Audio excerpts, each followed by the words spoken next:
Thanks for joining us for CBN NewsWatch. I'm Wendy Griffith. Today, public gatherings and faith-based groups could be targets for increased attacks in the coming weeks. We'll have more coming up. Despite the high cost, many Americans are purchasing electric cars. But are they more energy efficient? If you have a gasoline-powered car and it's reasonably fuel efficient, it would be more sustainable to drive that car to the end of its life. We'll have more coming up. Then later, while some people are feeling the joy of the Christmas season, some are feeling blue for various reasons. Head-to-head against antidepressants for seasonal depression, bright light therapy has been found to be more effective. We'll show you some other ways to cope with depression and anxiety and become merrier. All these stories and more are coming up next from the CBN Newsroom. This is CBN NewsWatch.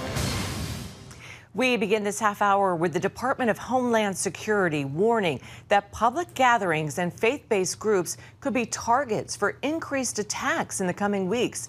The DHS is working with leaders of the faith community to keep churches, synagogues, and other institutions safe. Their efforts include the creation of a new faith advisory council to help track threats and to guard against potential attacks. Heather Sells has more in our top story. The latest National Terrorism Advisory points to a heightened threat environment, specifically citing the holidays, public gatherings, and faith-based institutions. It is one reason why Homeland Security wants more voices of faith involved.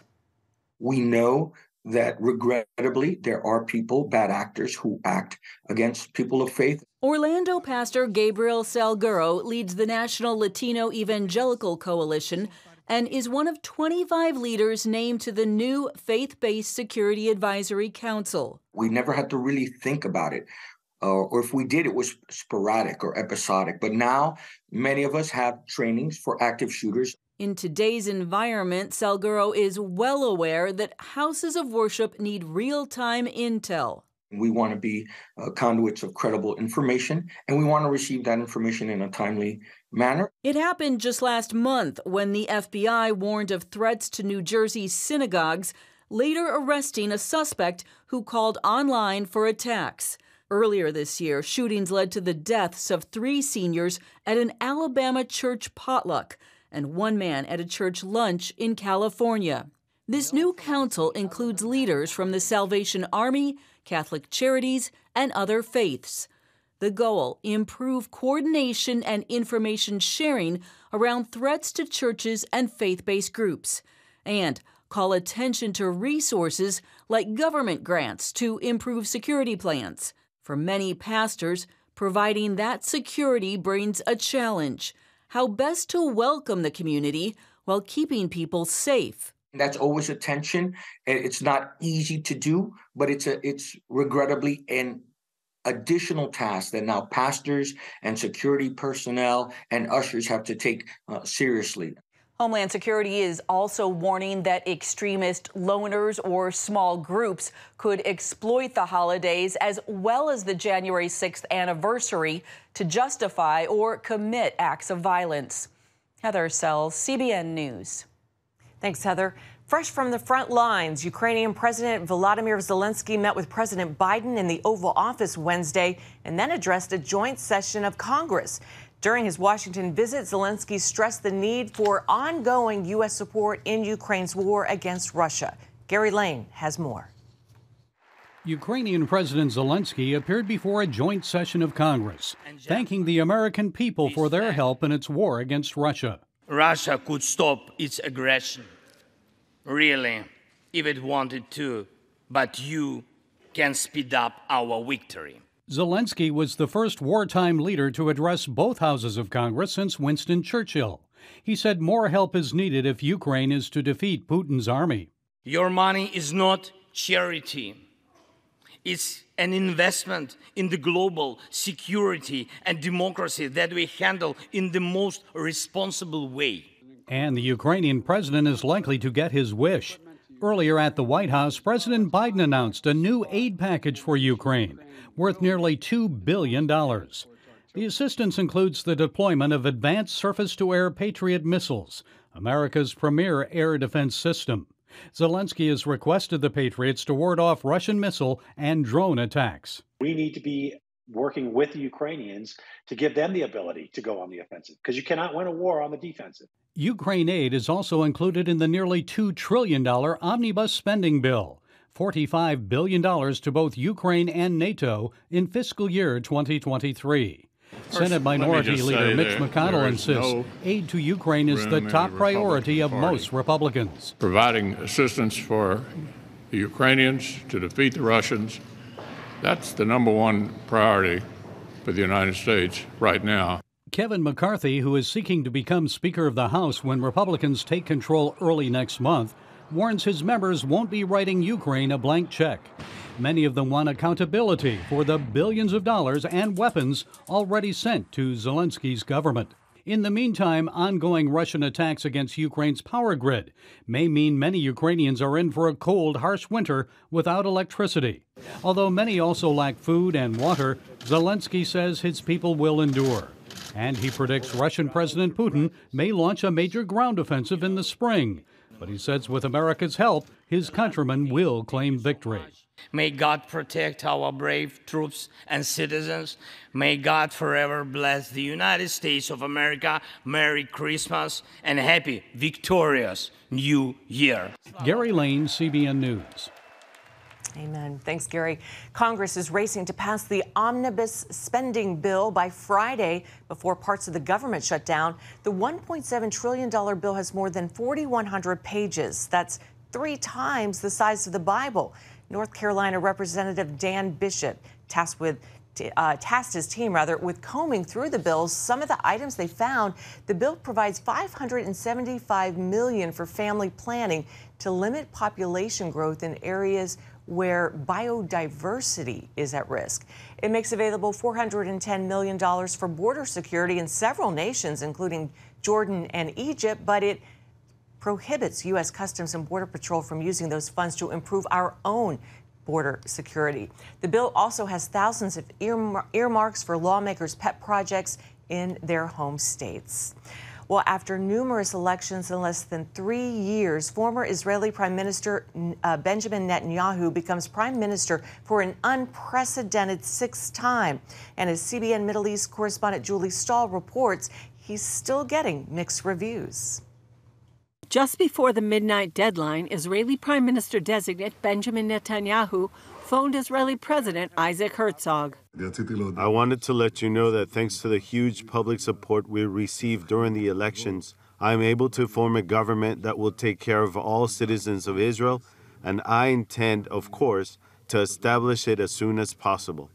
Netanyahu's coalition consists of his Likud party and religious parties. There's no disputing on any end of the political spectrum that it's going to be the rightward-most government that Israel's had in its 70-plus years of modern history. By law, Netanyahu is not required to reveal the terms of the agreements he made with his coalition partners until 48 hours before the new government is sworn in. That will take place in the next week or two. In the past few months, the United Nations released a number of anti-Israel resolutions, and both the U.S. and European Union restated their support for a 2-state solution to the Israeli-Palestinian conflict. That's a non-starter for Netanyahu's government and much of Israel. They've reacted somewhat cautiously from Washington, still saying that the relationship with Israel and the U.S. goes on as always. We will work with the Netanyahu government. CBN News senior editor and political analyst John Waggy says Netanyahu will work to shift the focus in the Middle East. He has a vision for diplomacy. He's going to try and transcend Iran by going through the Gulf states of Saudi Arabia and seeing if he can't change the balance of making the Palestinians the center point of Middle Eastern negotiations and diplomacy. Though a plurality of Israelis has consistently voted for Netanyahu, reaction to the new government is mixed. This is a bad government, very bad. It's a racist government, and I don't believe it will last more than a year, and I really hope it will not make it. We have a lot of hopes from the new government. We hope that this government will be a real right-wing government that will do a lot of good for Am Israel, for the nation of Israel, build the country, build new settlements. After 5 elections in less than 4 years, the big question on most Israelis' minds is, will the new government last? Only time will tell. Julie Stahl, CBN News, Jerusalem. Bibi is back. Well, we have a special programming note for the holidays. It's a CBN News Studio 5 exclusive concert. It's called A Virtual Christmas Special, Titus Showers and Friends. It airs on the CBN News Channel on December 23rd at 9 p.m. Then at 10 p.m. on December 24th. And on Christmas Day, it airs at 3 p.m. and 8:30 p.m. These are all Eastern Standard Time, so we hope you can tune in and enjoy that exclusive show. All righty, well, coming up, are electrical vehicles more energy efficient and worth the cost? See what one commentator says right after this.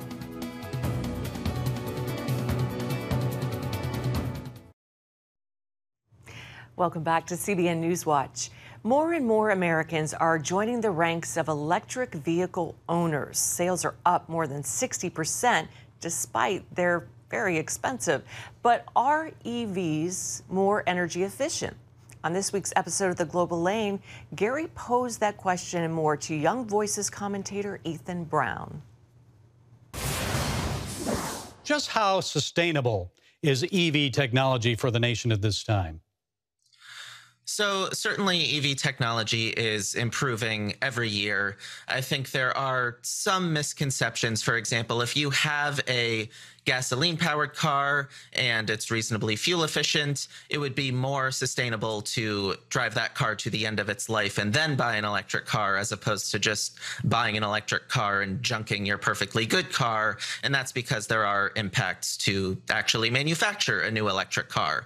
But certainly in terms of carbon emissions, electric cars will beat out gasoline-powered cars, assuming the electric grid is just reasonably green, as it is pretty much anywhere in the United States.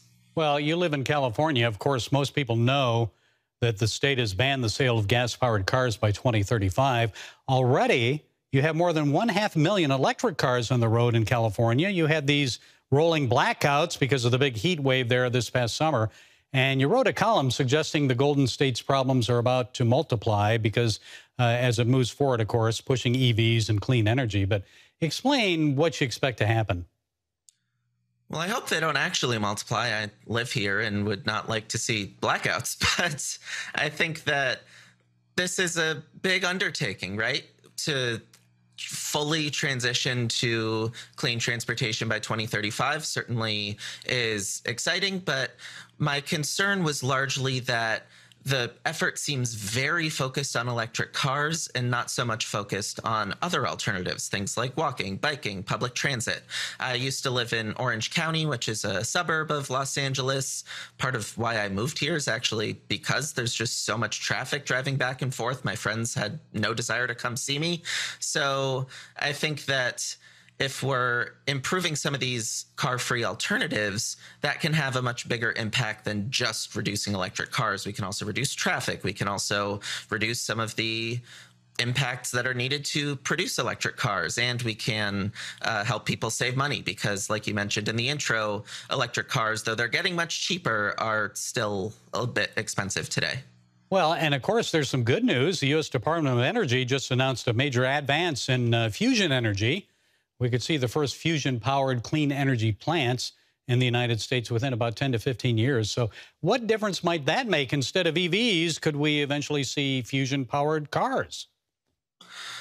It's possible, but if we think about it, electric vehicles have such a far head start on this because what happened or what was announced this week was this was the first time that a nuclear fusion reaction had a net gain of energy. Before that, it took more energy to create the reaction than to actually, or than the energy that you would get back from it. And if we look at literally any other energy source, be it a fossil fuel, be it solar or wind, be it nuclear fission, which is the nuclear energy we see now, those produce 5, 10, 20, maybe even more times the amount of energy than it takes to create the energy. So I think in that sense, electric cars, similarly to a nuclear fusion car, we have such a head start. And remember, electric cars are improving just as a nuclear fusion car could improve in the future. So I think that as exciting as this is, especially from a scientific perspective,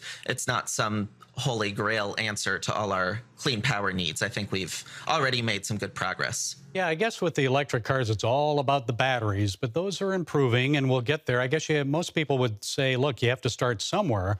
I think they just don't like it being forced on them. You've got to have an electric car.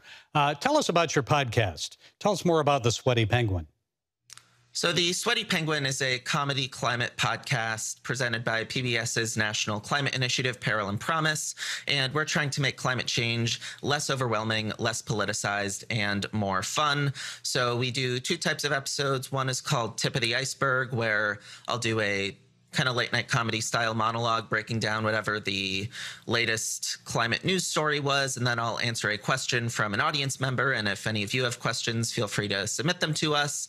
And then we do deep dives where we've done over 100 interviews with experts from 15 countries and 6 continents exploring a variety of environmental issues, and we'll discuss how they affect not just the environment but also the economy, health, justice, security, etc., and explore a whole bunch of solutions for them. I think there's a lot more hope and optimism around climate than people realize. So I'm very glad that we can explore that each week. Okay, we'll check it out. Young Voices commentator Ethan Brown. Thank you, Ethan, for being with us today. God bless. Thanks for having me. Thanks, Gary. And I liked Ethan's hair. Well, you can watch Global Lane on the CBN News Channel tonight at 8:30 Eastern or on the CBN News app. Still ahead, it's a blue Christmas for many Americans, and if you're one of them, help's ahead. Hear how to beat the holiday blues when we come back.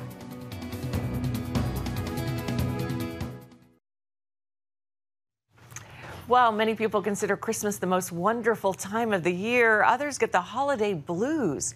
Medical reporter Lori Johnson explains why this season can bring people down and how to make it merrier. If you don't feel merry and bright during the holiday season, you're not alone. Studies show anxiety and depression increase this time of year. Many people head into the holidays facing cold weather and a time change, which can drive us inside a lot more than at other times during the year.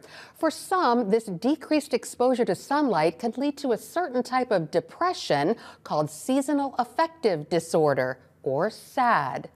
We can trick our minds into thinking we're catching some rays, however, using one of these so-called happy lights. Head-to-head against antidepressants for seasonal depression, bright light therapy has been found to be more effective. Also, don't get involved in too many of the wrong activities, like drinking too much. There's a whole increase in alcohol the last 2 months of the year.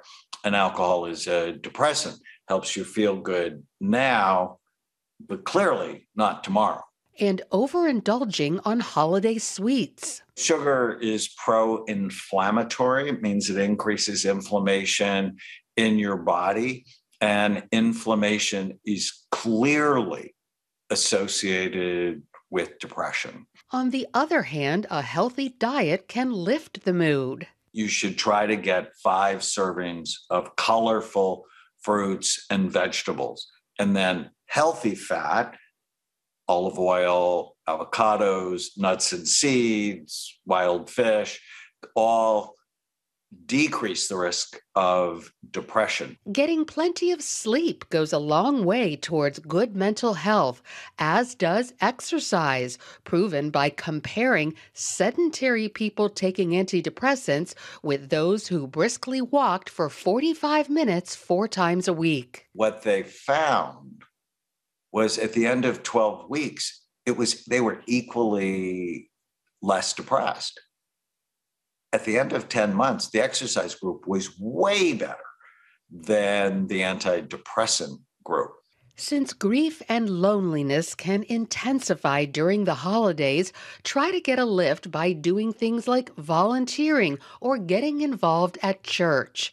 To avoid feeling disappointed, keep expectations low, a tip that can be especially useful when dealing with family. What's the best predictor of behavior?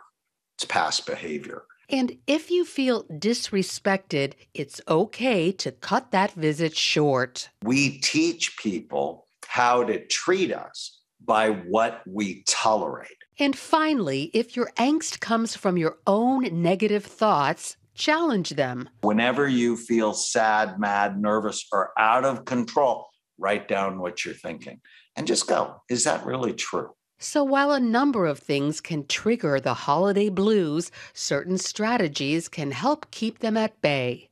Lori Johnson, CBN News. Thanks, Lori. Coming up, some children are getting some Christmas cheer to brighten up their holiday season. We'll share their heartwarming stories coming up.